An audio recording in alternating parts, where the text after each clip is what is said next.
রে ভাইজি,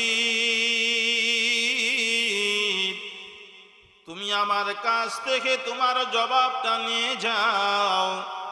এই জবাবটা হলো, তুমি দুনিয়াতে থাকা অবস্থায় আমি আল্লাহর ইবাদতের মধ্যে কোনোদিন কমতি দেওয়া নাই। সব সময় 5 ওয়াক্ত নামাজ পড়েছ, কোনদিন নামাজ কাজা করো নাই, জামাত কোনদিন তুমি ছাড়ো নাই, সব সময় নামাজ আদায় করেছো, আমি আল্লাহর হুকুম রোজা রাখছো, হজ করেছো, সব কিছু করেছো। সেগুলি আমি আল্লাহর দরবারে পছন্দনীয় ছিল ঠিক, কিন্তু এর চাইতে আরো বেশি পছন্দ করেছি আমি আল্লাহ তোমার মাধ্যমে একটা কাজ হয়েছিল, সেই কাজটা সুবহানাল্লাহ বলেন। আর যে কাজ হলো, তুমি যখন একদিন রাস্তা দিয়ে হাঁটতেছিলে, তখন এই সময়ের মধ্যে একটা বিড়ালের বাচ্চা পানিতে পড়া ছিল।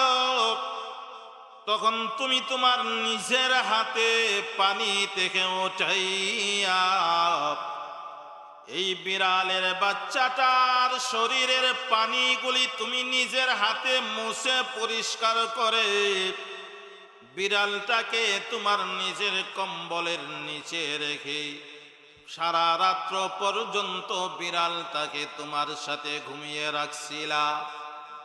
যেই কারণে আমি আল্লাহ এত পছন্দ করেছি, এই কাজটাকে উসিলা করে আমি আল্লাহ তোমার তামাম জিন্দেগীর গুনাহ মাফ করে দিয়া আমি আল্লাহ তোমার নামটাকে আমি আল্লাহর ওয়ালির ডায়েরিতে উঠাইয়া তোমাকে জান্নাতবাসী করে দিয়েছি। আর জোরে বলেন না সুবহানাল্লাহ। তাহলে কি বোঝা গেল? আল্লাহ ইবাদত তালাশ করে ঠিক, কিন্তু এর মাধ্যমে আল্লাহ বেশিরভাগ সময়ে ওসিলা তালাশ করে। কথা বলেন ঠিক কিনা? আজকের এই মাহফিলটা হলো আমাদের জন্য একটা ওসিলা, ঠিক কিনা জোরে কোন? আল্লাহ এই ওসিলা তালাশ করে আজকের এই মাহফিলে আসার কারণে আল্লাহ পাক হইতে পারে আল্লাহ আমাদের তামাম জিন্দেগীর গুনাহ মাফ করে দিয়া আপনার আমার নামটাকে আল্লাহর খাঁটি বান্দাদের সাথে উঠাইয়া আপনার আমার ঠিকানা জান্নাতের ভিতরে দিয়ে দিতে পারেন, ঠিক কিনা জোরে কর আমার ভাই। এখন আসুন, আজকের এই মাহফিল কেন হইতেছে, আজকের এই মাহফিলটা কেন হচ্ছে, সেই বিষয়ে মোটামুটি আপনাদের সকলেরই ধারণা আছে, ঠিক কিনা? আমাদের জয়দরকান্দি গ্রামের লাহির বাড়ি, লাহির পাড়া, এই বাড়ির মুরব্বী ছিল, যার নাম ছিল হযরত জওয়াদ আলী ফকির রহমাতুল্লাহি আলাইহি।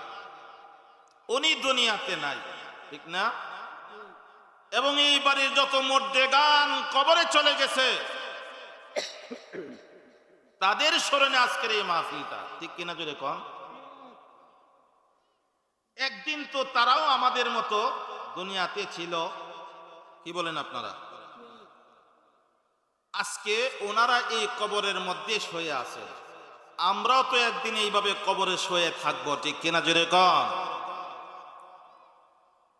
অর্থাৎ কবরবাসীর স্মরণে আজকের এই মাহফিল, এই মাহফিলকে উসিলা করে যেন আল্লাহ পাক তাদের কবরের মধ্যে যত ধরনের আযাব হয়ে থাকে সমস্ত আযাবগুলিরে আল্লাহ মাফ করে দিয়া এই কবরগুলির জান্নাতের বাগান বানায় দেন, আমিন আমার ভাই। এই জন্য হযরত জওয়াদ আলী রহমাতুল্লাহ আলাই আমাদেরকে এই কথাটা স্মরণ করায় দিতেছেন যে হে দুনিয়ার মানুষ, জয়দরকান্দি গ্রামের মানুষ, আজকে যে সমস্ত মানুষ মাহফিলে এসেছো তোমাদেরকে আমি স্মরণ করায়া দিতেছি, আমি আজকে কবরে আসি, একদিন তোমাদের মতো দুনিয়াতে এইভাবে ছিলাম, কোরআনের মাহফিলে বসতাম, আজকে আমি দুনিয়া থেকে বিদায় হয়ে গেছি, কবরে শুয়ে আছি, এখন একদিন তোমরাও এইভাবে কবরে চলে আসবা। তোমরাও কবরে থাকবা, এই জন্য কবরে আসার জন্য তোমরা প্রস্তুতি গ্রহণ করো। এই কথাটা আমাদেরকে স্মরণ করায় দিতেছেন হযরত জওয়াদ আলী ফকির রহমাতুল্লাহ আলাইহি, ঠিক কিনা জোরে কোন? এই কথাটার দ্বারা আমাদের শিক্ষা গ্রহণ করার দরকার যে আমরা আজকে দুনিয়াতে আসি, আমাদের আগে কে ছিল? আমাদের আব্বা ছিল, ঠিক কিনা জোরে কোন? আপনারা সবাই এদিকে তাকান, এদিকে কি আমার কথা শুনেন আপনারা। তো আমাদের আগে ছিল কে? আমাদের আব্বা, ঠিক কিনা? এর আগে ছিল আমাদের দাদা, এর আগে ছিল আমাদের দাদার বাবা, ঠিক কিনা জোরে কোন? এর আগে ছিল হিলার বাবা, এরপরে ছিল কে? হিলার বাবা। এইভাবে বলতে বলতে কিন্তু এরপরে আমাদের আর নাম তালাশ করে আমরা খুঁজে পাবো না, ঠিক কিনা জোরে কোন? নাম নিশানা পর্যন্ত মুছে গিয়েছে। ও মুসলমান, আজকে আমাদের নাম দুনিয়াতে আছে, একদিন আমাদের নাম পর্যন্ত আমাদের নাতি পুতি সব ভুলে যাবে, আমাদের নামটা পর্যন্ত বলতে পারবে না, ঠিক কিনা জোরে কর? বোঝা গেলে এই দুনিয়াটা কয়েকদিনের দুনিয়া।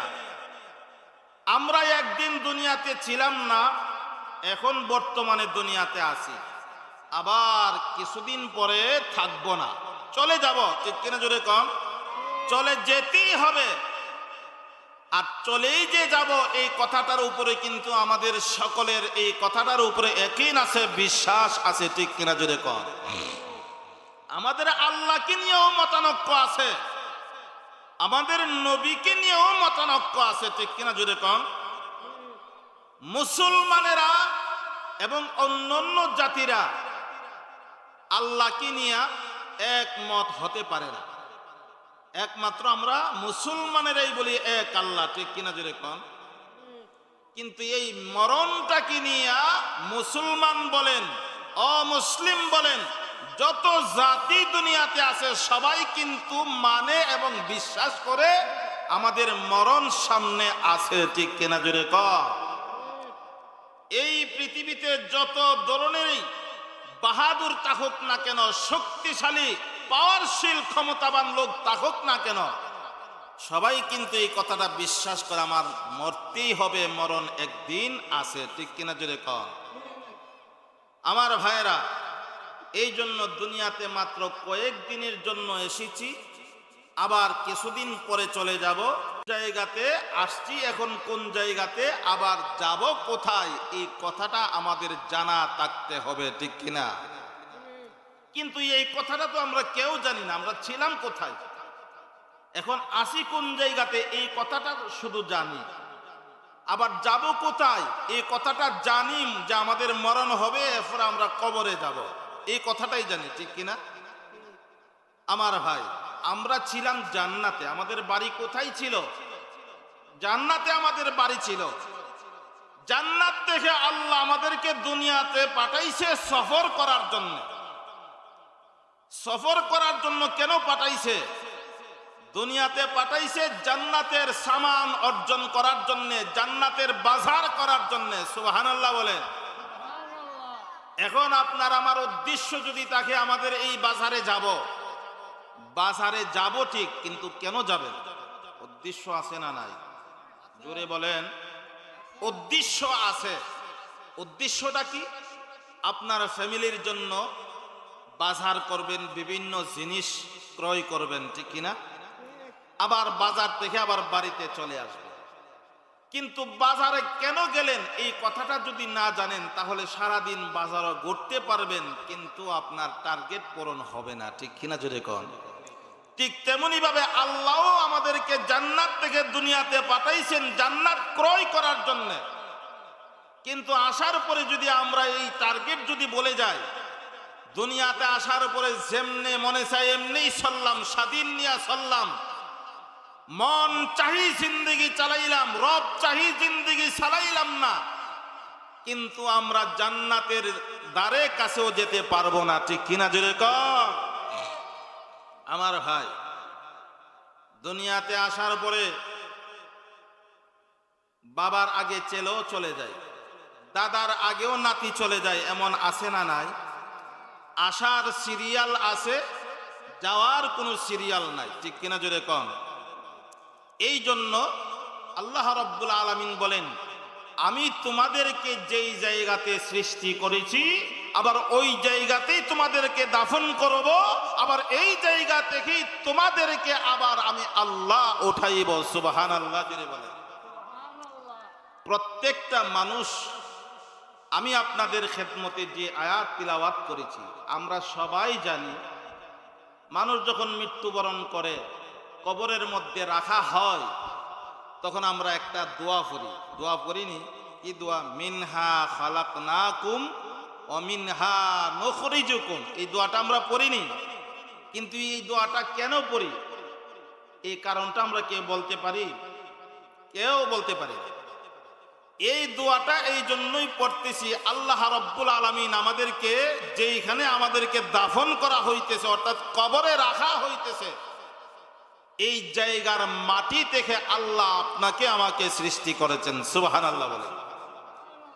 আবার এই মাটির মধ্যে আল্লাহ পাক আপনাকে আমাকে দাফন করতেছেন। আবার যেদিন কিয়ামত সংগঠিত হবে, এই জায়গা থেকে আল্লাহ পাক কিয়ামতের মাঠে আপনাকে আমাকে উঠাবেন। সুবহানাল্লাহ বলেন। এখন বলতে পারেন যে অনেক মানুষ আছে, যেমন হিন্দুরা, মুসলমান তো আমরা সুন্দর করে জানাজার নামাজ আদায় করে কবরে দাফন করি, ঠিক, কিন্তু হিন্দুরা তো আর এমন করে না, আগুন দিয়া পোড়ায়া একবারে সালিয়ে অনেক সময় পানিতে ছেড়ে দেয়, এমন আসেনি? তো এখানে তো বলা হয়েছে যে মাটি থেকে সৃষ্টি করা হয়েছে, এই মাটির মধ্যে আবার মানুষদেরকে দাফন করবে, অর্থাৎ যেই জায়গাটার মাটি থেকে। তো হিন্দুদেরকে যে আগুন দিয়া পোড়ায়া সালি বানায়া পানিতে ছেড়ে দিতেছে, যেই সালিটা যেই মাটির মধ্যে গিয়া মাটি এবং পানি যেখানে মিশ্রিত হবে, তখন বুঝতে হবে এই মাটি থেকেই এই হিন্দু লোকটাকে সৃষ্টি করা হয়েছে। সুবহানাল্লাহ। তো আমাকে আপনাকে যেখানে রাখা হবে, মনে করবেন যে এই জায়গাটার মাটি থেকে আল্লাহ পাক আপনাকে আমাকে সৃষ্টি করেছেন। সুবহানাল্লাহ বলে। জওয়াদ আলী ফকির রহমাতুল্লাহ আলাইকে যেখানে দাফন করা হয়েছে, ওনাকেও এইখান থেকেই আল্লাহ পাক মাটি দিয়া বানাইছিল, আবার এইখানে ওনাকে দাফন করা হয়েছে। সুবহানাল্লাহ। আমার ভাই, আমাদের নবী, বিশ্ব নবী মুহাম্মদুর রাসূলুল্লাহ সাল্লাল্লাহু আলাইহি সাল্লাম, ওনাকে যেই জায়গা থেকে, যেই জায়গার মাটি থেকে আল্লাহ সৃষ্টি করেছিলেন, এই জায়গাটা থেকে নবীর সাহাবী হযরত আবু বকর রাদিয়াল্লাহু তাআলা আনহু, হযরত ওমর রাদিয়াল্লাহু তাআলা আনহু, এই দুইজন বিশিষ্ট সাহাবীকেও আল্লাহ এই মাটি থেকে সৃষ্টি করেছিলেন। সুবহানাল্লাহ বলেন। ও মুসলমান, আল্লাহর নবীর সাহাবী হযরত আবু বকর রাদিয়াল্লাহু তাআলা আনহু দুনিয়ার জমিন থেকে বিদায় হওয়ার আগে হযরত ওমর রাদিয়াল্লাহু তাআলা আনহুকে ডাক দিয়ে বলেন, ও আমার নবীর সাহাবী হযরত ওমর, আমি যেদিন দুনিয়া থেকে বিদায় হয়ে যাব, ওই দিন তোমরা আমাকে কোথায় দাফন করবা? এমনি ওমর রাদিয়াল্লাহু তাআলা আনহু ডাক দিয়ে বলেন, ও আবু বকর, আমরা আপনাকে দাফন করব নবীজির রওজার পাশে। সুবহানাল্লাহ জোরে বলেন।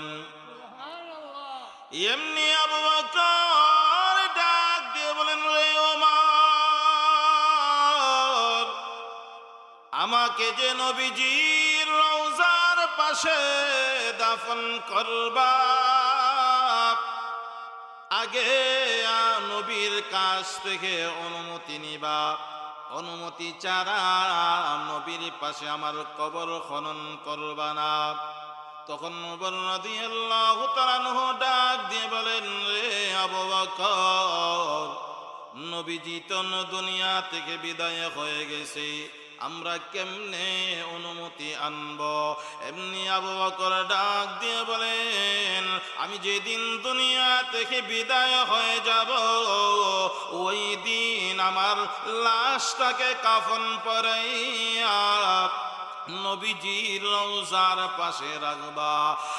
আর তুমি এবং হযরত আলী সহ দুইজন রওজার পাশে দাঁড়াইয়া নবীজিকে সালাম দিবার বলবা, ইয়া রাসূলুল্লাহ,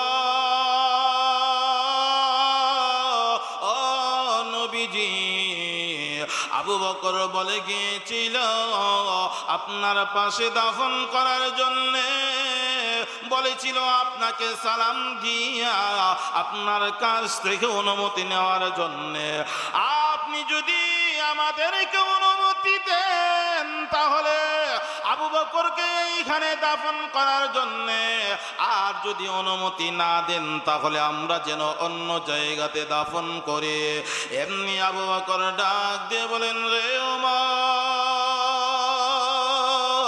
যদি নবীজি আমাকে অনুমতি না দেন তাহলে বুঝতে পারবা আমি যে নবীজি যাওয়ার পরে আমি এই দেশের মধ্যে শাসন করেছি, আমি দেশ পরিচালনা করেছি, এই পরিচালনার উপরে নবীজি সন্তুষ্ট না, আমার প্রতি নবীজির কষ্ট আছে, এই কথাটা তোমরা বুঝে নিবা। এখন আমাকে তোমরা অন্য জায়গাতে দাফন করার ব্যবস্থা করবা।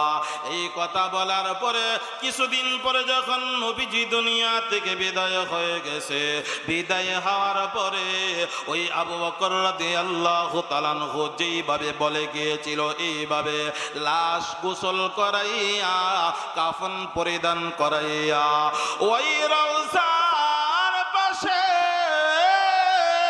আবু বকরকে রেখে দুইজন সাহাবী রওজার পাশে যখন নবীজিকে সালাম প্রদান করলো, সালাম প্রদান করার সঙ্গে সঙ্গে রওজার ভিতর থেকে জবাব শুরু হয়ে গেছে। জুড়ে বলেন আল্লাহু আকবার। ওই নবীজি রওজার ভিতর থেকে ডাক দিয়ে বলেন, রে ওমর, আমি তোমাদেরকে বলে দে, দুনিয়াতে থাকা অবস্থায় আমার সফরের সাথী ছিল আবু বকর, আর আজকে আমার কবরের সাথী হয়ে গেল আমার আবু বকর। একটা মুহূর্তের জন্য দেরি করবা না, এই মুহূর্তে আমার আবু বকরকে আমার পাশে দাফন করো। জোরে বলেন সুবহানাল্লাহ। আবু বকর রাদিয়াল্লাহু তাআলা আনহু অনুমতি পেয়ে গেছেন, আর নবীজি রওজার ভিতর থেকে জবাব দিয়েছেন সুবহানাল্লাহ। জোরে বলেন। নবীজি রওজার ভিতর থেকে জবাব দেওয়ার প্রমাণ করে যে নবীজি রওজার ভিতরে সশরীরে জিন্দা অবস্থায় শুয়ে আছেন, ঠিক কিনা? আমাদের উপরে অনেকেই তহমত দেয় যে নবীজিকে আমরা এই কথা বলি যে নবীজি নাকি মরার পরে দুনিয়ার থেকে বিদায় হওয়ার পরে কবরের ভিতরে মরে পচে গলে গিয়েছেন, নাউজুবিল্লাহ। যদি বলেন, কিন্তু আমরা বলি নবীজি মরে নাই, পচে গলে নাই, সশরীরে জিন্দা অবস্থায় রওজার ভিতরে শুয়ে আছেন। কথা বলেন ঠিক কিনা? যদি এর মধ্যে কাহারও কোনো সন্দেহ থাকে তাহলে আমি বলবো তাদের ঈমান নাই, ডাইরেক্ট বেঈমান হয়ে গেছে, ঠিক কিনা? জোরে কও। নবীজি যে রওজার ভিতরে শুয়ে আছেন এই কথাটা বোঝার জন্য ছোট একটা ঘটনা বলবো। নবীজি রওজার ভিতরে সশরীরে জিন্দা অবস্থায় শুয়ে আছেন। হযরত রিফাঈ রাহমাতুল্লাহি আলাইহি প্রতিদিন 1000 বার নবীজির উপরে দরুদ পাঠ করতেন। সুবহানাল্লাহ বলেন। এই আল্লাহর ওলি দরুদ পাঠের পরে সব সময় দোয়া করতেন, আল্লাহ তুমি আমাকে রওজা শরীফ জিয়ারত না করাই আমাকে মরণ দিও না। সুবহানাল্লাহ জোরে বলেন। রওজা শরীফ দেখার ইচ্ছা আপনাদের আছে না নাই? আল্লাহ পাক রওজা শরীফে যাওয়ার তৌফিক দান করুন, সবাই বলুন আমিন।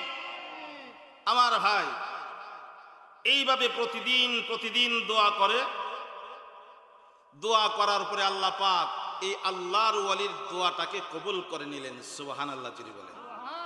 একদিন রওজা শরীফে যাওয়ার তৌফিক দিয়েছেন। যাওয়ার পরে আল্লাহর ঘর বাইতুল্লাহ শরীফ তোয়াফ করে কতক্ষণে নবীজির রওজার পাশে গিয়ে নবীজিকে সালাম প্রদান করব, এই লোকটা তাড়াতাড়ি চলে গেলেন নবীজির রওজার পাশে। সুবহানাল্লাহ জেনে বলেন। ভাইয়েরা আমার, এই আল্লাহর ওয়ালি আল্লাহর নবীর রওজার পাশে দাঁড়াইয়া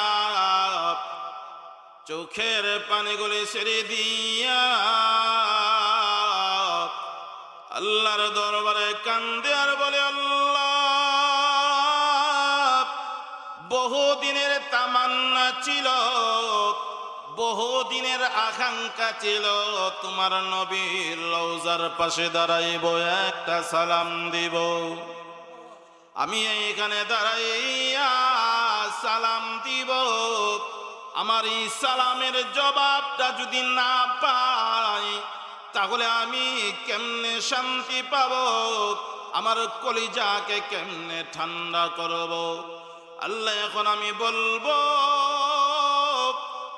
তোমার নবীকে যখন আমি সালাম দিব, তোমার নবীর জবান থেকে সেই সালামের জবাবটা যেন আমি পেয়ে যাই। আল্লাহ, তুমি তোমার নবীকে একটু বলে দাও।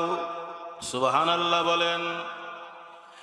এইভাবে মুনাজাত দেওয়ার পরে তখন আল্লাহর দেরি করলেন না, যে খালি সালাম দিলেন, আসসালাতু ওয়াসসালামু আলাইকা ইয়া রাসূলুল্লাহ, আসসালাতু ওয়াসসালামু আলাইকা ইয়া হাবিবাল্লাহ। এইভাবে সালাম দিতে দেরি হয়েছে, রওজার ভিতর থেকে সালামের জবাব বের হইতে একটা মুহূর্ত দেরি হয় না।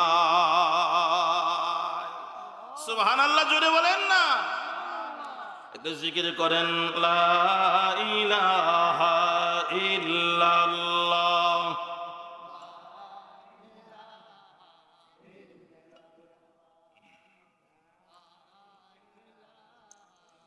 ইল্লাল্লাহ, লা ইলাহা,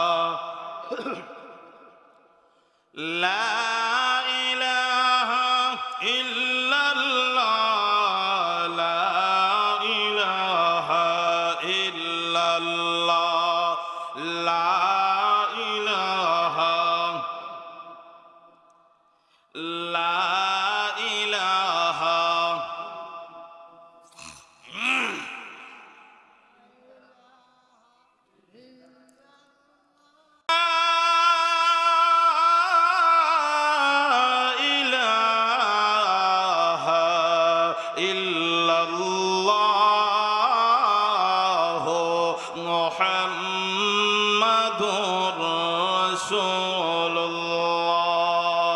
সাল্লাল্লাহু আলাইহি ওয়াসাল্লাম।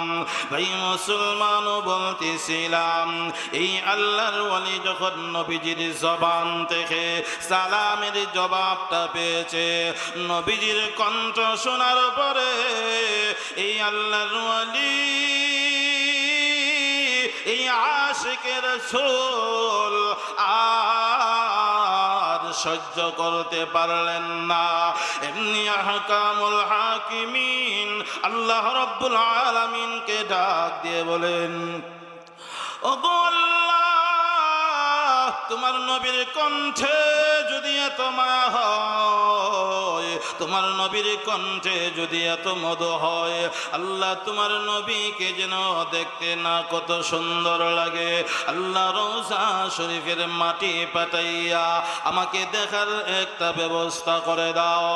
এইভাবে দোয়া করার সাথে সাথে আল্লাহ এই দোয়াটাও কবুল করে মুহূর্তের ভিতরে রওজা শরীফের মাটিকে দুইটা ভাগ করে আল্লাহর নবীকে, আল্লাহর ওয়ালিকে মুহূর্তের ভিতরে দেখায়া দিলেন।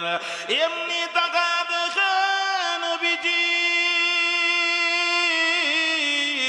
রওজা শরীফের ভিতরে সিজদায় পড়ে শুধু আল্লাহুম্মা উম্মতি আল্লাহুম্মা উম্মতি, উম্মতের জন্য কাঁদতেছে। জোরে বলেন সুবহানাল্লাহ। মুসলমান, এতে প্রমাণ করে আমাদের নবীজি সশরীরে রওজা শরীফের ভিতরে জিন্দা অবস্থায় আছেন। কথা বলেন ঠিক কিনা? যদি কেউ বলেন নবীজি রওজার ভিতরে মুর্দা অবস্থায় আছে, তাহলে ঈমান থাকবে দূরের কথা, ডাইরেক্ট বেঈমান হয়ে যাবে। ঠিক কিনা? জোরে কর। আর যারা আমাদের উপরে তোহমত লাগাইতেছে, আমরা যদি বলি নবীজি মরে পচে গলে গিয়েছে, তাহলে তাদেরও ঈমান চলে যাবে। ঠিক কিনা? জোরে কোন। আমাদের আকীদা বিশ্বাস হলো নবীজি রওজা শরীফের ভিতরে জিন্দা অবস্থায় আছেন। ঠিক কিনা? জোরে কোন। আমার ভাই, তাহলে আমরা ওই যে বলতেছিলাম আবু বকর রাদিয়াল্লাহু তাআলা আনহুকে নবীজির রওজার পাশে শোয়া দিলেন। ঠিক কিনা? জোরে কোন। নবীজি এবং ওমর রাদিয়াল্লাহু তাআলা আনহু সহকারে আর নবীজি সহ যে এখানে বর্তমানে শুয়ে আছেন, এই মাটি থেকে আল্লাহ পাক ওনাদেরকে সৃষ্টি করেছেন। আবার এই মাটির মধ্যেই আল্লাহ পাক ওনাদেরকে দাফন করার ব্যবস্থা করে দিয়েছেন। সুবহানাল্লাহ। জুড়ে বলেন।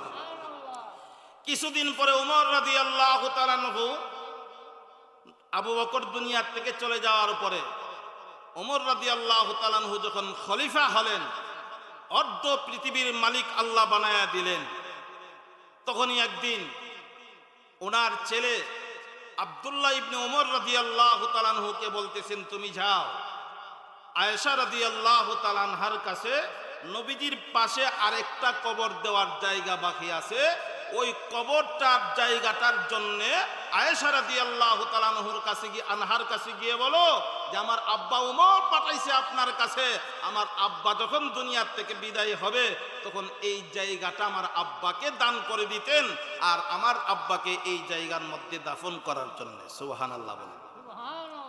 ওনার ছেলেকে যখন পাঠায়া দিল, পাঠায়া দেওয়ার পরে ওমর রাদিয়াল্লাহু তাআলা আনহুর ছেলে যখন আয়েশা রাদিয়াল্লাহু তাআলা আনহার কাছে গিয়ে বললেন, আমার আব্বা আপনার কাছে পাঠাইছে যে নবীজির রওজার পাশে যে আরেকটা কবর দেওয়ার জায়গা বাকি আছে, ওই জায়গাটা আমার আব্বাকে দান করার জন্য, আমার আব্বাকে যেন এখানে দান করতে শোয়াইতে পারি।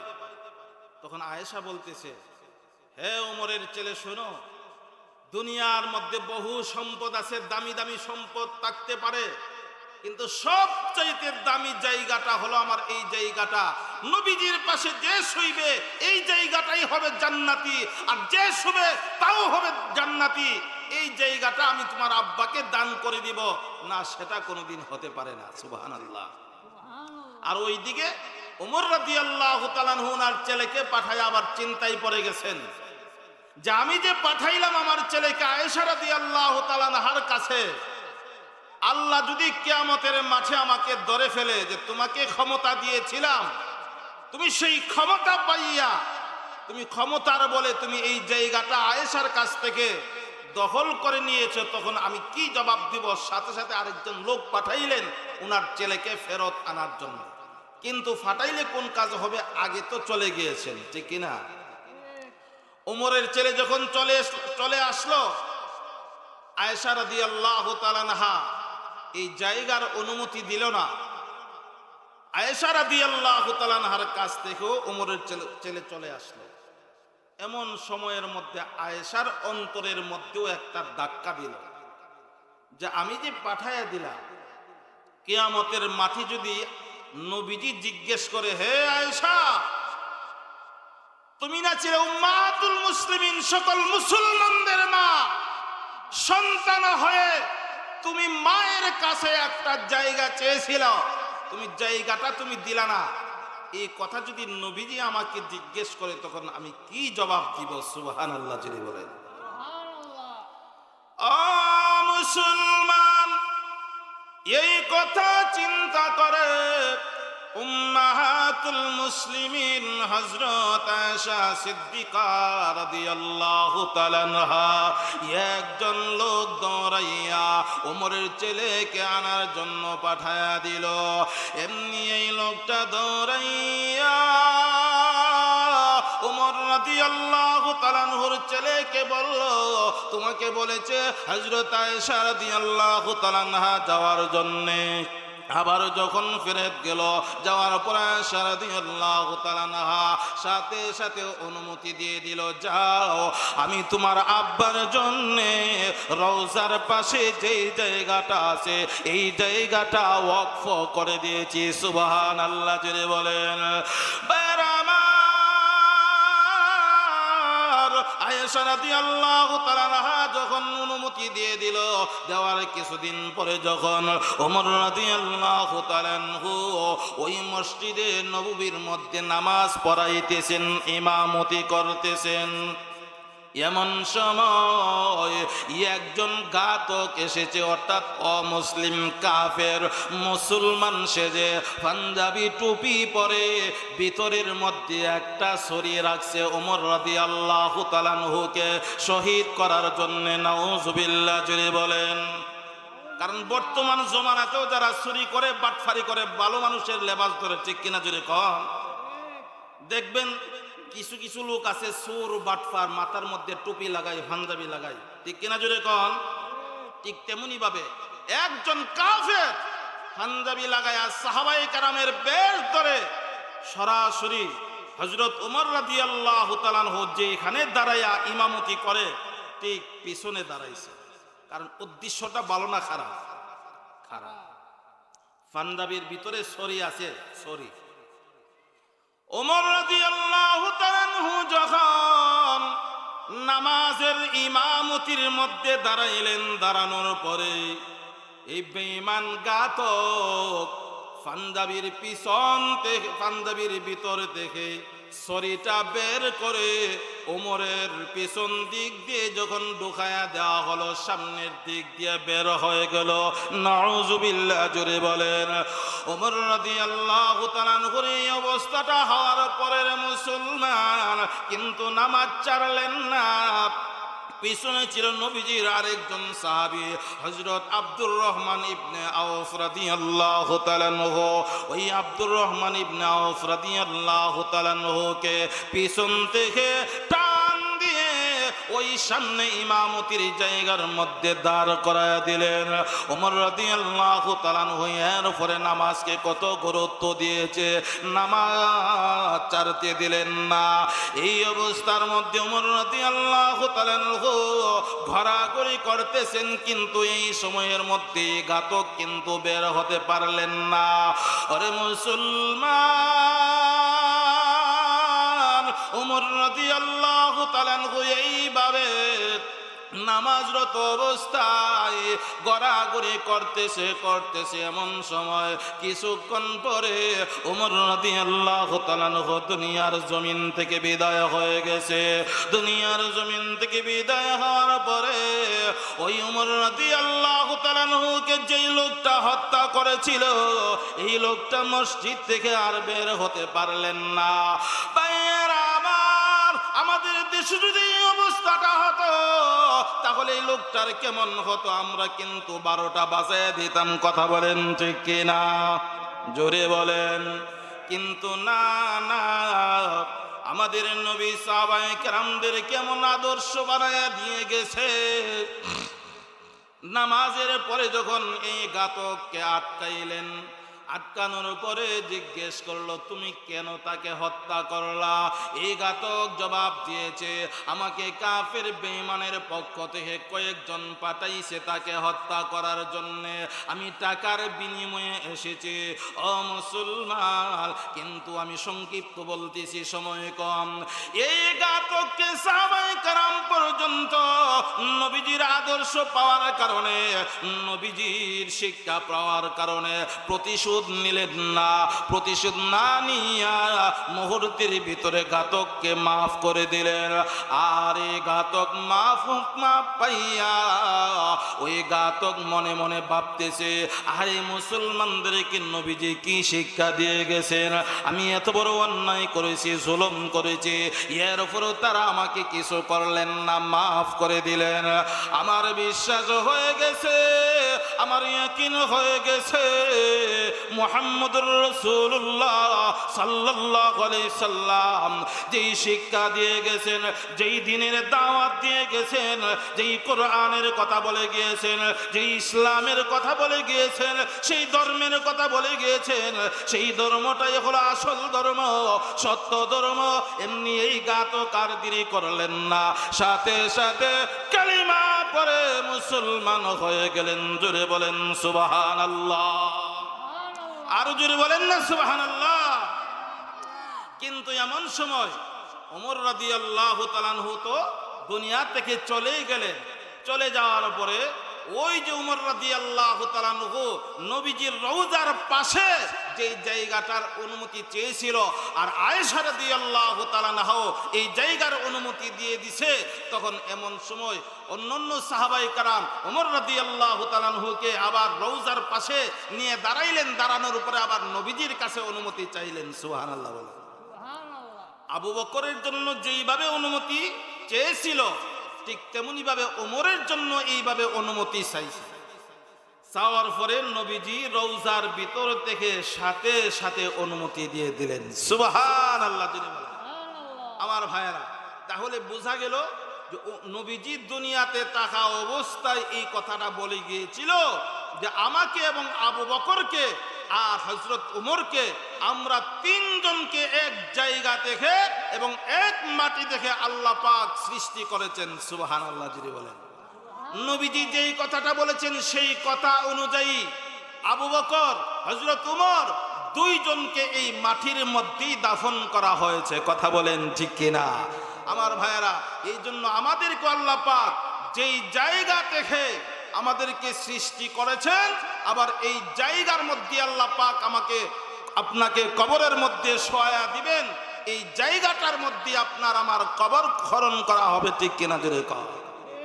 এখন আমরা যে কবরে যাব, কবরের জন্য আমরা কি সামান অর্জন করেছি? যদি আমার নিজেরটা আমি নিজে চিন্তা করি, বালিশের মধ্যে মাথাটাকে আমরা যখন শুয়ে শুয়ে যখন চিন্তা করব, তখন বুঝতে পারবো আখিরাতের জিন্দেগিটা আমরা কতটুকু কামাই করেছি, আর দুনিয়াতে আসার পরে আল্লাহ আমাদেরকে কেন পাঠাইছিলেন, আসার পরে আমরা কি করেছি, নিজেরটা কিন্তু নিজেই বুঝতে পারবো। ঠিক কিনা জোরে কোন? আল্লাহ পাক পাঠাইছে দুনিয়াতে, যতদিনই থাকবো আমরা কে কোন দিন চলে যাব এই কথাটা আমরা কেউ বলতে পারবো? কিছুক্ষণ আগে বলেছিলাম যে বাবার আগে সন্তান চলে যাইতেছে, এমনকি দাদার আগেও নাতি চলে যাইতেছে। ঠিক কিনা জোরে কোন? আসার সিরিয়াল আছে, যাওয়ার কিন্তু সিরিয়াল নাই। কারণ মানুষ যখন দুনিয়াতে আসে, ছেলে হোক মেয়ে হোক, ডান কানে আযান, বাম কানে ইকামত। ঠিক কিনা জোরে কোন? মসজিদে ইমাম সাহেব যখন নামাজের মুসল্লায় দাঁড়িয়ে যায়, মুয়াজ্জিন সাহেব আজানের পরে ইকামত দেয়। ঠিক কিনা জোরে কোন? ইকামতের পরে কি ইমাম সাহেব দেরি করে নাকি সাথে সাথে তাকবীরে তাহরিমা বেঁধে ফেলে? সাথে সাথে। এর মানে কি যে ইকামতের পরে সময় নাই, নামাজের সময় হয়ে গেছে। ঠিক কিনা জোরে কোন? কিন্তু আমাদেরও কিন্তু নামাজের সময় হয়ে গেছে, আমাদের আজান হয়ে গেছে, ইকামত হয়ে গেছে। এখন বাকি কোনটা? জোরে বলেন না।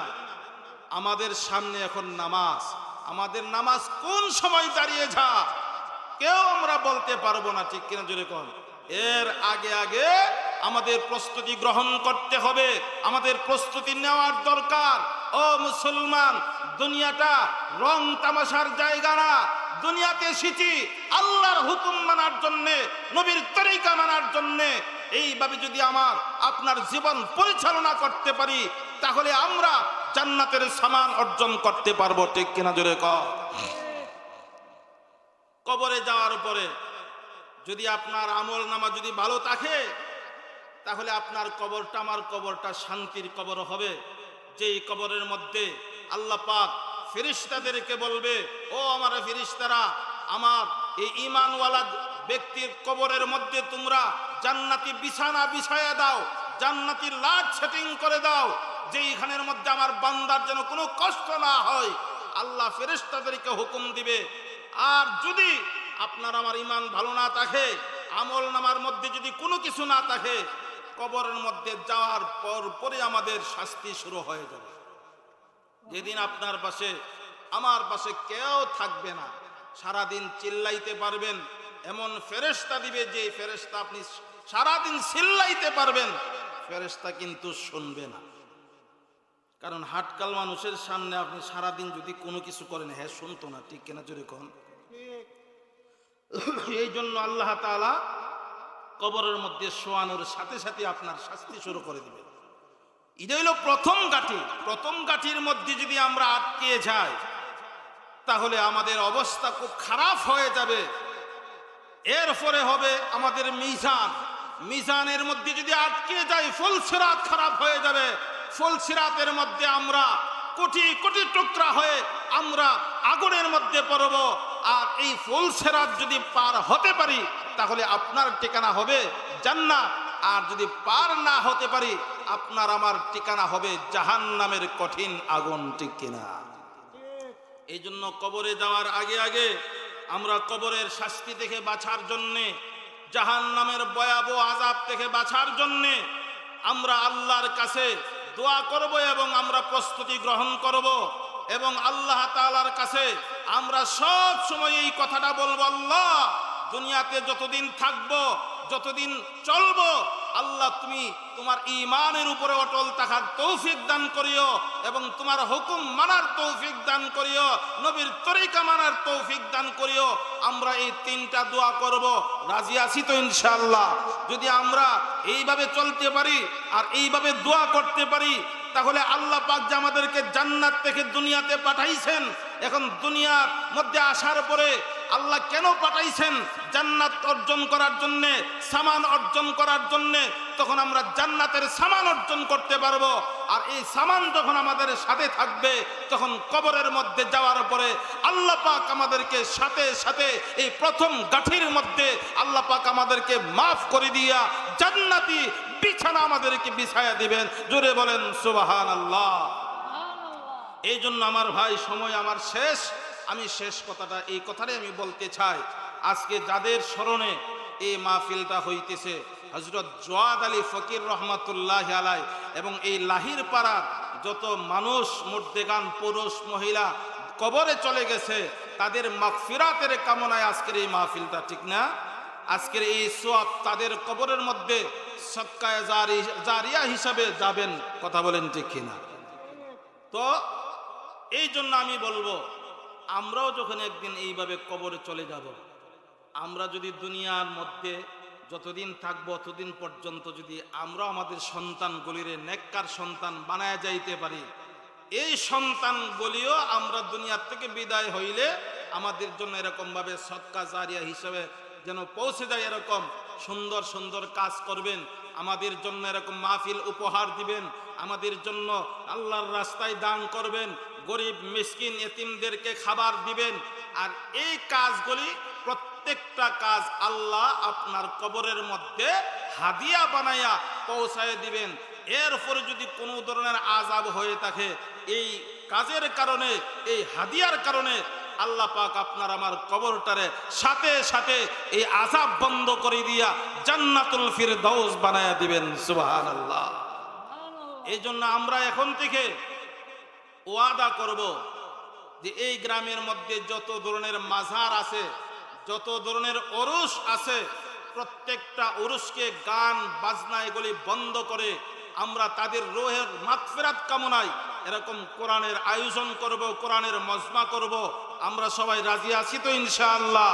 সবাই হাত উঠায় আল্লাহকে দেখান, আল্লাহ তোমার এই মায়ের বান্দারা ওয়াদা করতেছেন, এই গ্রামের যত মুর্দেগান কবরে চলে গেছে, আল্লাহ তাদের জন্য রূহের মাগফিরাতের জন্য এরকম ভাবে দোয়ার আয়োজন করবে।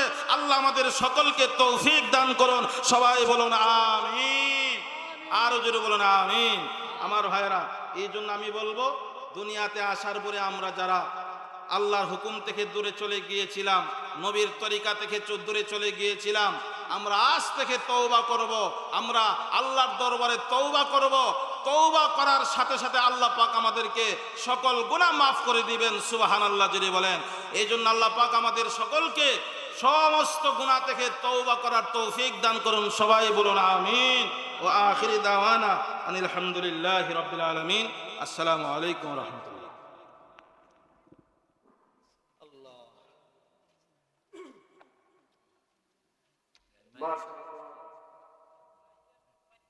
অত্যন্ত